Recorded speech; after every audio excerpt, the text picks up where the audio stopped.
I'm Carolyn Holzman, and this is Confessions of an SEO. Our time together is about 15 minutes, give or take. There are no interviews, and I really don't promote hacks. What I do is SEO testing, some of which I talk about, and then I freely share my thoughts on our industry. So just hang around, relax, sit back, and just don't worry about taking notes. Understand that in my world, there are no protected interests. It's SEO testing. And if, as an SEO, you look at every day, as there's always something that can be added into your knowledge base. It's the beauty of it is it keeps evolving. Well, welcome to Season 5, Episode 47 of Confessions of an SEO. And this one's, I'm going to share a project that's been cooking for a while. It just feels like it's just been waiting for me. I'll share more of that. Now, if you're looking to find the most recent episode from last week, you can find it on confessionsofanseo.com. And it's not just last week's, but it's all of them from Season 1 to today. So subscribe on whichever platform you get your podcast. It's a great way to both show support for Confessions and help others find it. Last week's episode turned out to be an invitation to put our attention on the things that support us and nurture us, even in these times where it seems like everybody just wants to fight about everything in SEO. So check out Breathing Through the Noise, episode 46. Now, this week I wanted to share something exciting that is brewing, and it's about my other work on helpful content. And, one of the things that I have constantly thought about is there a way to ensure your site is protected from a helpful content role in the core algorithm, especially if you are dealing with people writing content for you. Now, before I get into that, let's not forget, in the U.S. this week, we have a major holiday. It's Thanksgiving. It's one of the coolest holidays we have because there are zero gift expectations, lots of amazing food, and it's one day where I think everybody sort of cooks the food that they remember as a family celebrating Thanksgiving. So one of the ones I'm adding to our family lore, this was not something that was cooked for me. I found it in a magazine.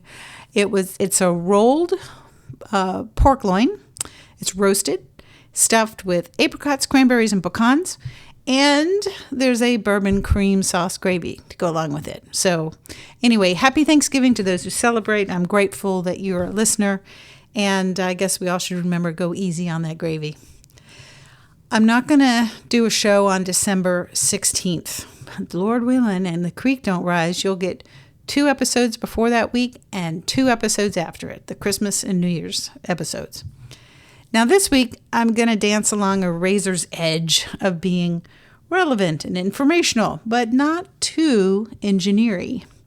SEOs are not supposed to be engineers, at least we weren't when I entered into the business.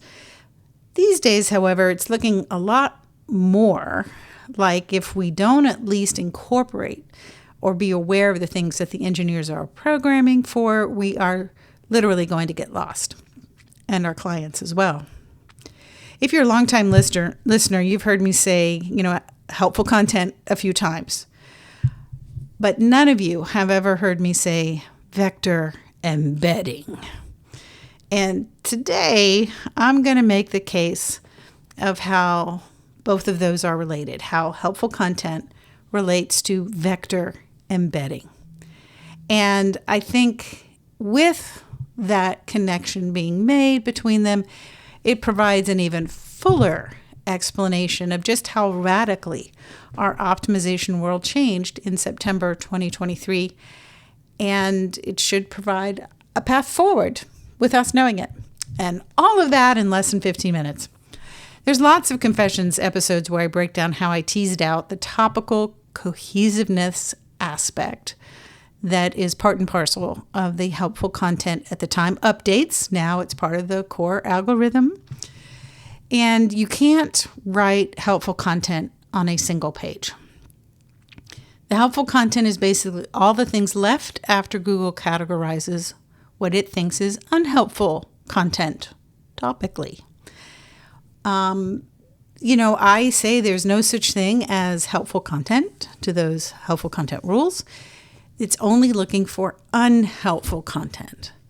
So helpful, or rather, I should say unhelpful content, is assessed by the collective relevancy of all the pages on your site. It's not a page-by-page assessment. It's sort of like a cumulative community of page assessment. And it was this new to me context of vector embedding that kind of brought it all home again to me, but this time with more of a formal wrapping around it that sounds like I might have read a patent or two. Now, I'm going to assume that none of us are high-level information retrieval engineers. So shoot me if I'm wrong, and I don't think I am. But if you are one, mea culpa in advance for how I will likely mangle your world of precision moving into this show. Okay, what is vector embedding? My understanding, and you can look it up yourself, it's a process of converting words and images and even audio into a pattern of numbers to represent what's being said.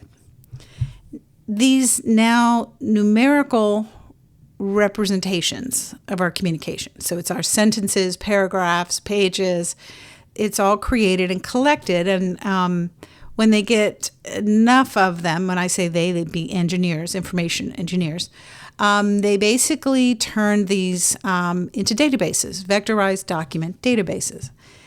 Now, this is what AI, artificial intelligence, is trained on these large data sets. And that's how they can capture the semantic meaning and relationship of the data. So similar items, similar topics have vectors that are closer together in, if you think of this in a multi-dimensional space. Okay, it's like when we meet people and they mostly all look alike, we know at some basic level they must all be related. Well, that's why Google can get along without having to read our content like a human being. Why entities have a strong or weak relationship with each other.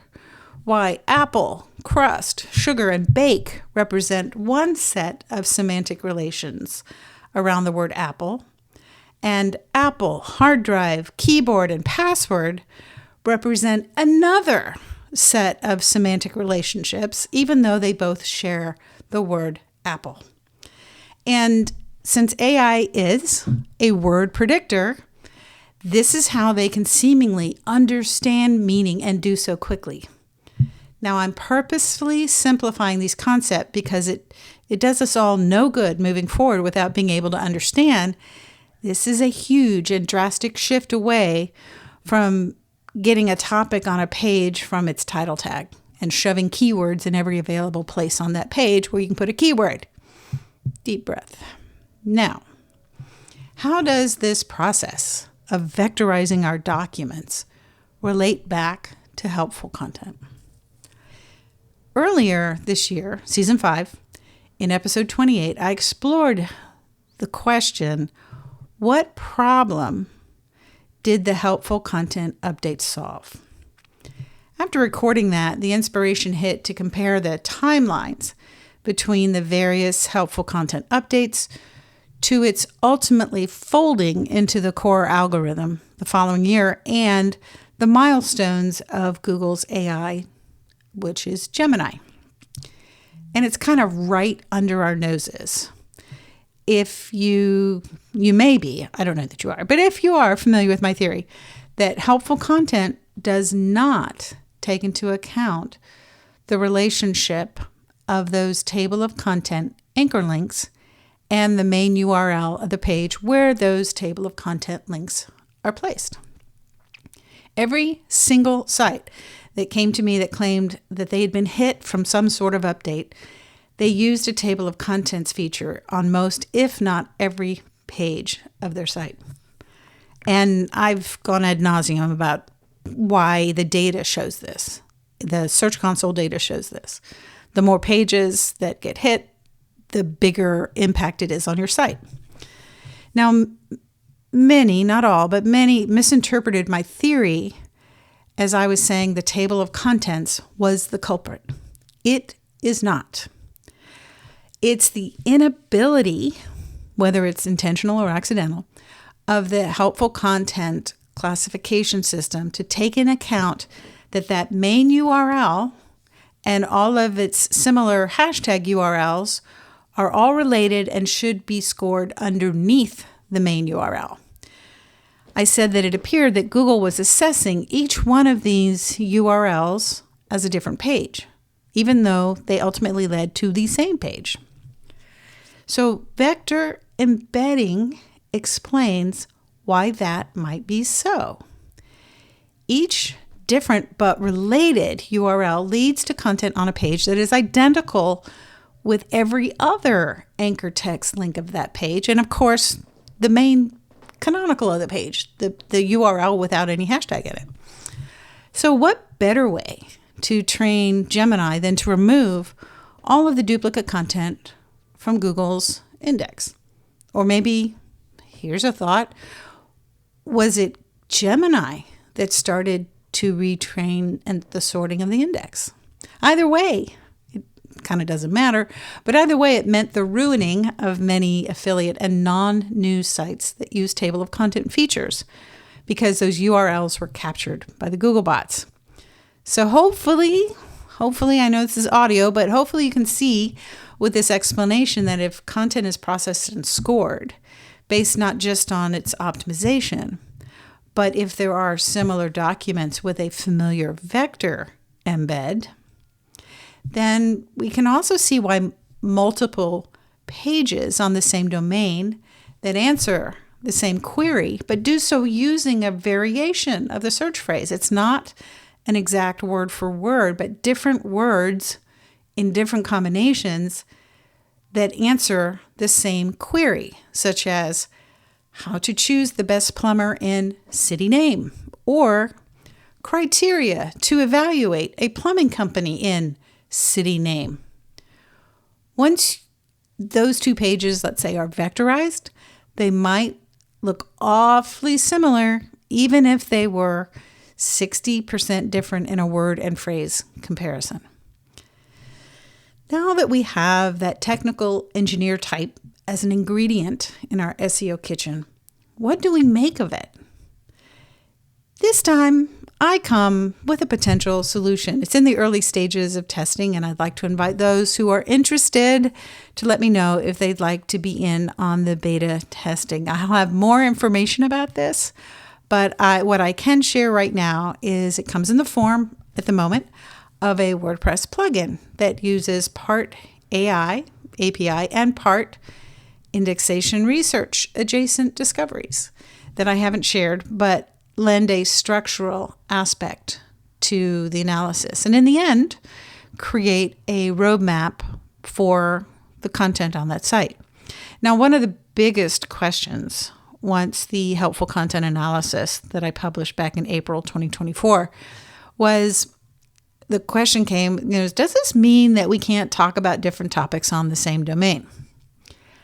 Well, I didn't know at the time. I hoped there would be, but it's looking like there is a way. And in short, I am super stoked to be able to be part of a complete on this promise. It's not enough to know what's not working if we don't know how to work it. And first we had to understand what helpful content measured, and now we do. So now it's up to us to learn how to take that information and spin it into knowledge to bridge this topical divide. Now, if you'd like to be part of the beta, I will put a link to a Google form in the description.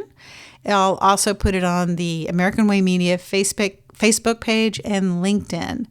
And there'll be a a link to it in the description to here, so you can find that as well. And please note, you are just raising your hand. There is no obligation to test at this point. It's just so that we can reach out to you later with the particulars, like things like how do you report bugs, etc. So I'm pretty excited that for now we are entering a holiday season with a plan. In short, there's a path. That's it for me this week. Thank you for being a listener. Appreciate the comments that come. If you have a moment and you would like to text confessions, you can do so at 512-222-3132, and I do answer all of them. Indexzilla is my indexer tool, and you can find it at indexzilla.io. And more than ever, AI makes the indexation of your content into Google essential. So don't leave it to chance. Thank you for listening, and until next week, I will see you in the SERPs.